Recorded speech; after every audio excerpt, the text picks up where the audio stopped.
Hello, Admiral Thrawn here. I'm making a video about an upcoming mod I'm going to release soon called Age of Petty Kingdoms.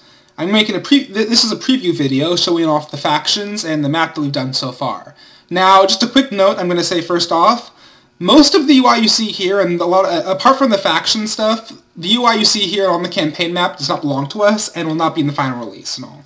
Just going to put that out there right now. We're going to replace all of that, but right now I just want to show you the factions and the map, which is all done, and it's all ours. So anyways, let's start. So the idea of this mod, oh by the way, we're going to get rid of this too, we're going to replace with our own awesome sexy logo, but yeah. So the idea of this mod is it takes place hundreds of years before the King of Rivers and Hills mod, and this is when Westeros was divided between countless tiny kingdoms, all vying for control, while the Andals were invading, the First Men were fighting each other and trying to fight the Andals as well, and it was just a massive bloodbath. And ignore that. So, I'm going to show you the map, and give you a rundown of what each faction is up to. So in the south, you have the Vineyard Kings, House of Red Wine. They rule the Arbor. They have a very small kingdom, but they'll also have the largest navy in Westeros, and they'll have the ability to attack lots of other factions. So, basically lots of options, but limited capabilities. So there north, you have the High Towers, the Kings of the Port. They have a reasonably large kingdom in the Southern Reach. I say reasonably large by comparison to all the other kingdoms and all. There's a lot of kingdoms, there's a total of 29 factions for this mod, so yeah, they're going to be relatively small, but that basically means you have more lands to conquer. So the High Towers will rule a large kingdom here. They'll have a powerful army, lots of infantry, but their weakness is basically the 8,000-pound gorilla next door, House Gardener of Highgarden. They rule a massive empire from Lord Hewittstown and Brightwater Keep, all the way up the Mander, all the way to Grassy Vale here, near the Stormlands. It's a huge, huge kingdom, the largest in the Seven Kingdoms by far, and they have tons of options.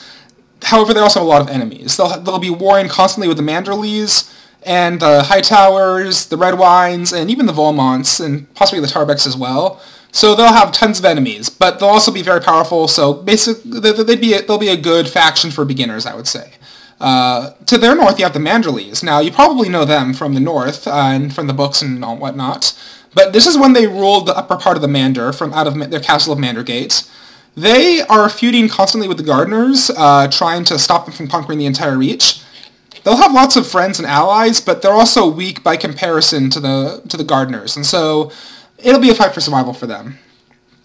To the south, you have the Volmonts of the Dornish Marches.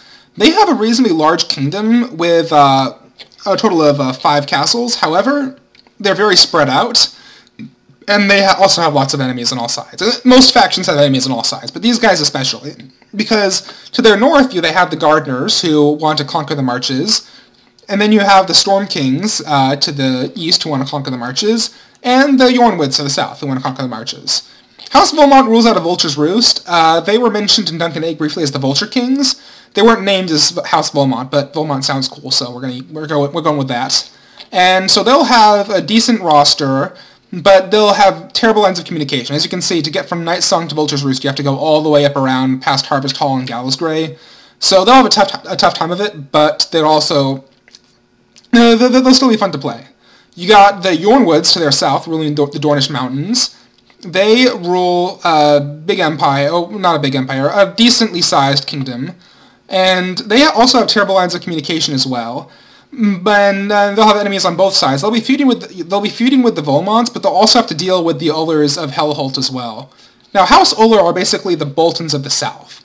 The war started when they invited the Yornwood and Martell kings over to Hellholt for negotiations, and then burned down part of the castle on top of them, which earned the castle its name. Now, they control most of the Dornish deserts. They're the sandy Dornish, while these are the stony Dornish here. And they have very excellent skirmish troops and skirmish cavalry, skirmish infantry, light infantry, but they're very weak in terms of heavy infantry and cavalry, so they'll be fighting the guerrilla war on both fronts against the Yornwoods and the Martells. Finally, here in the east, you have the Martells ruling Sunspear. This is long before Nymeria showed up with from the Royne, And so they'll just control the coastal areas of Dorne. They'll have excellent spearmen, but they will not have a lot of the skirmish troops that they have normally, because they'll have to conquer the Ullers first. Once they conquer the Ullers and the Yornwoods, they'll get access to a lot more troops. Here in the Stormlands, you have, first off, House Eastermont, ruling out of, well, Eastermont. They are a naval power and have a decently sized kingdom. However, now that they've conquered part of the Rainwood, they've basically agreed to face the Storm Kings on dry land, which could turn out badly for them, because the Storm Kings are one of the uber powers. They have a reasonably small starting kingdom, however they have really heavy infantry and really good heavy cavalry. So they'll be attacking people on all sides and have very good armies. They're also a good beginner faction to play as. In the Westerlands, the Lannisters, who rule Lannisport and Casterly Rock for some time, have recently gained control of the Golden Tooth and Horn Vale as well. This gives them access to the 3 most profitable provinces in Westeros. However, this has also brought a lot of jealousy. So while they are one of the most powerful factions, after, of course, the Gardeners, they have enemies on both sides, specifically the Tarbecks in the south. They control their own small kingdom, caught between the Lannisters and Gardeners. They see this as a huge threat to their security, and as such, they've made an alliance with the Rains of the North, and their plan is to conquer the central Westerlands under their rule, and hopefully that will give them the resources to fight off the Gardeners if it comes to that. The Rains in the North, meanwhile, they see the Lannisters as a major threat to them, and they have decided to take the war to them. They are distantly related, as their sigils are both a lion. However, no one knows exactly what the relation is. They still think themselves entitled to Casterly Rock, though, and so they are going to go get it, no matter what. I mean, really, how dangerous could tangling with the Lannisters really be for them? So, to their north, you have House Hoar of the Banefort. Now, they were given the Banefort by the Rains, mostly because the Rains sort of had to give it up. But this is during the Andal Conquest, and so there are several crusades going on against the First Men. This is one of them.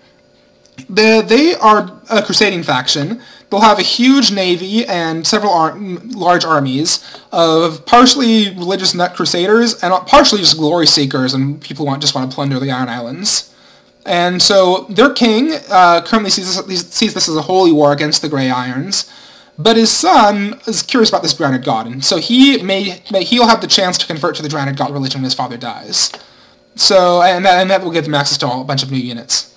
So to their north, the Grey Irons, ruling the Iron Islands themselves, they are relatively weak by comparison to the Hoars, to how the Hoars would later be, because they never forged an empire on the mainland. Instead, they just simply raided the mainland. So they are ruling out of Orkmont, and their fleets are relatively spread out right now. They've been raiding the coasts, and they have no friends.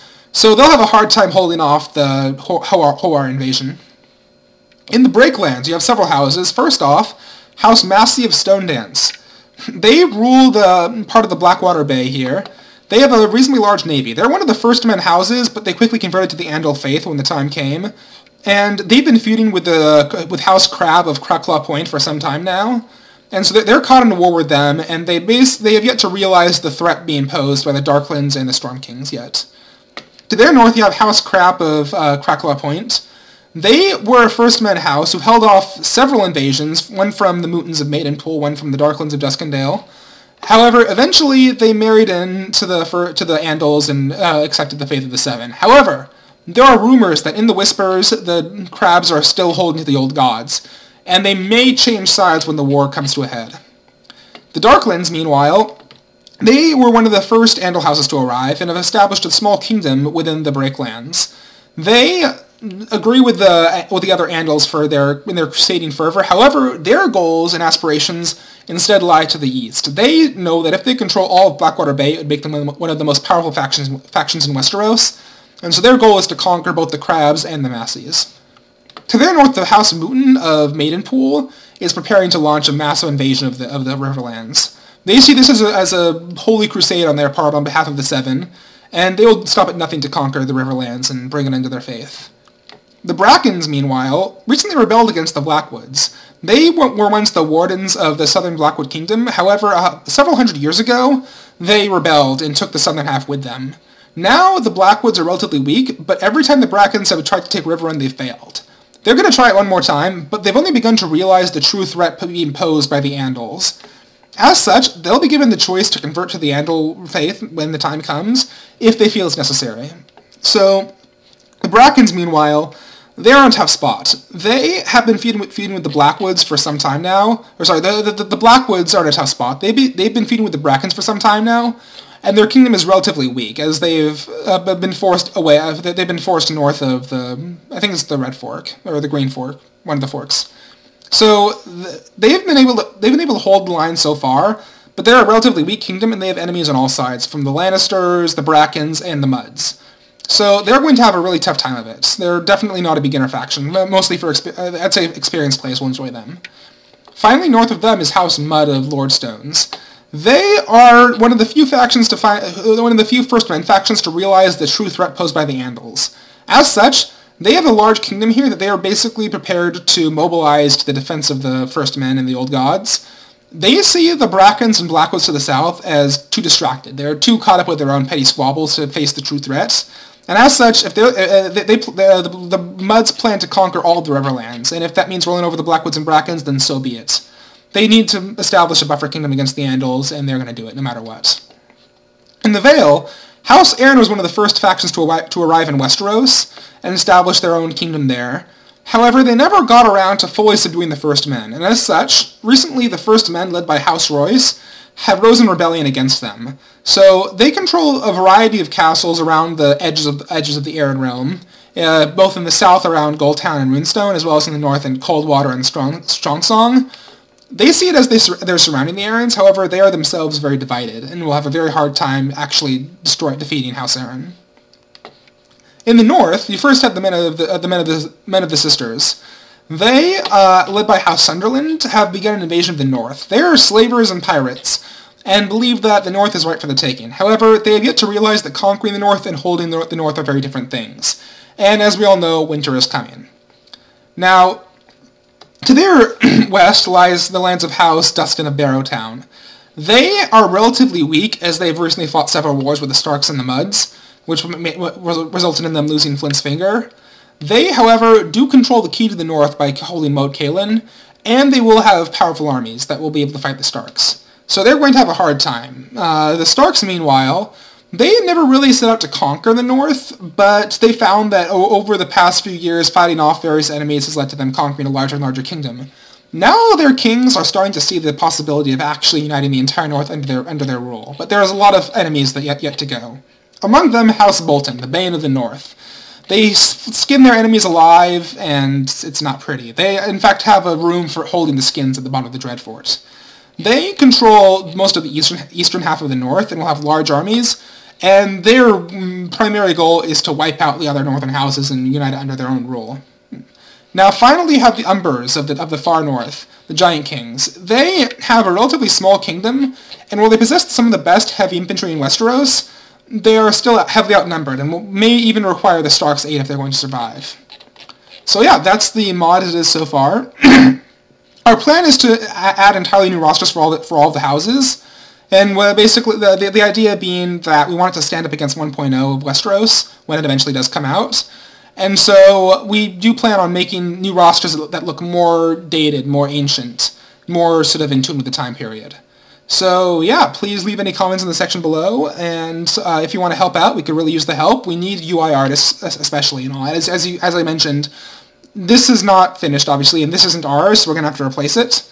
So yeah, please come and help. And yeah, great showing you this preview. Admiral Thrawn, signing off.